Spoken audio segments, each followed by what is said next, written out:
Hey guys, Fallout Lover here, back with another Fallout 76 video, and today we're going to spice things up a bit by doing our weapon countdown, but this time with grenades. So, strap in, because this is a pretty interesting one. Just like the two previous videos I made on this style of topic, I will be ranking them from worst to best, or at least based off of the time it took to clear out a round of West Type with. So just like the two previous videos as well, grenades have energy versions, and I will not be doing them in this video, and also just so I don't have like 3 or 4 grenades in the next video, I will also be doing the throwables like the tomahawks and the throwing knives in the next one as well. So this one is specifically just ballistic grenades. So without further ado, let's get right into it, shall we?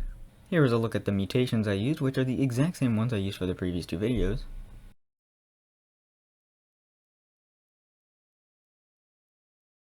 And here is another look at my perks.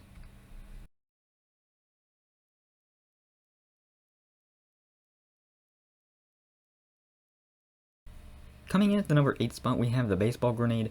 There's not really much to say about this one other than it kept rolling around a lot, as you will see with the grenades.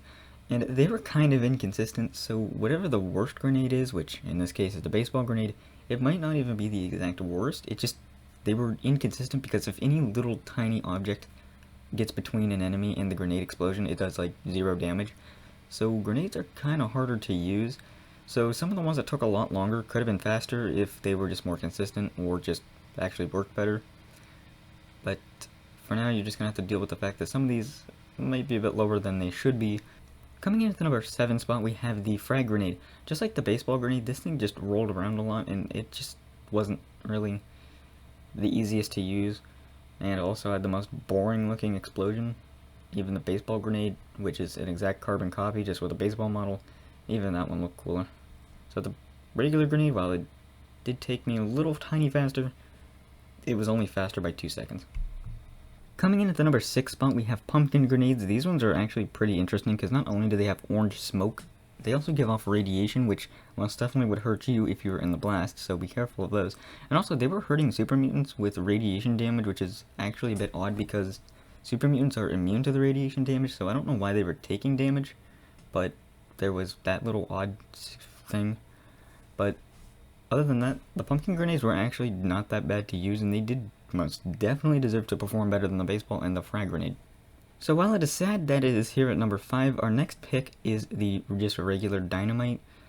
I kind of wish this was just a little better, because, I mean, come on, it's Dynamite. With a game like Fallout 76 where mining is, you know, kind of a somewhat feature, you'd think Dynamite would actually be better, because, I mean, you use Dynamite for mining, but this game said, no, we're not going to give it as much love as it deserves. So the Dynamite kind of got a little bit of the shaft here in this game, but it's usable. Coming into the number 4 spot, we have another version of Dynamite, which is the Timed Dynamite. Now this has an egg timer on it, so I constantly heard ringing when doing this one, but other than that, it was actually a pretty good one to use, and is the number 4 spot.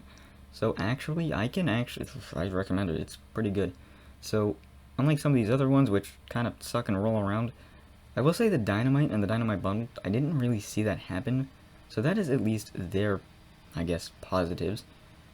But the other ones, they just like to roll around a lot. So Dynamite, while it doesn't do the most damage, they are the most consistent, actually. So I will give them that. Coming into the number 3 spot, we have Nuka-Cola Quantum Grenades. Now, I wish they were better because they're based off of Nuka Grenades, which somehow beat these, even though they're, you know, an upgraded version of that. I don't get it, but they weren't bad, and they weren't as good as I wish they were, but they definitely performed pretty good. But with that being said, I didn't actually care for them, just skip them and go straight for the regular Nuka grenades, and you'll see why here in a minute. Coming in at the number 2 spot, we have the Merv Frag Grenade. So this was actually a weird one.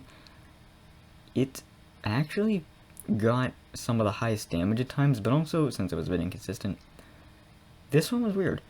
It did really good damage, which was actually surprising because I think it was the only grenade I was actually able to get one-hit kills with, but then sometimes it wouldn't, so this one was the most inconsistent, but it did really good damage when it did damage, so the Merv Frag Grenade's actually, I guess, a bit of an underrated grenade, and since I think technically they stem from Fallout 4 and you can only get like 4 or 5 of them in a playthrough, I guess it's a bit weird why they're kind of a bit not really remembered, but in this game where you can actually craft them, they're actually pretty good, so they're actually something I recommend you try.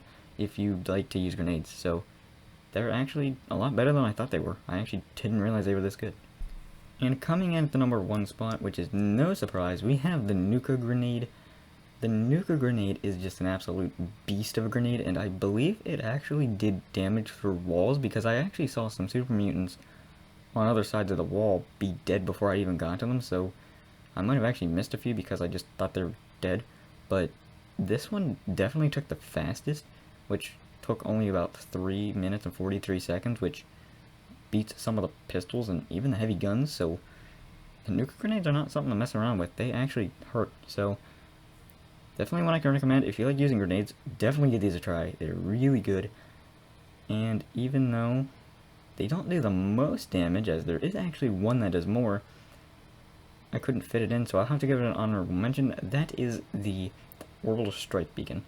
The Orbital Strike Beacon most definitely did the most damage, but I couldn't get gameplay of it because I was indoors. You can't use it indoors.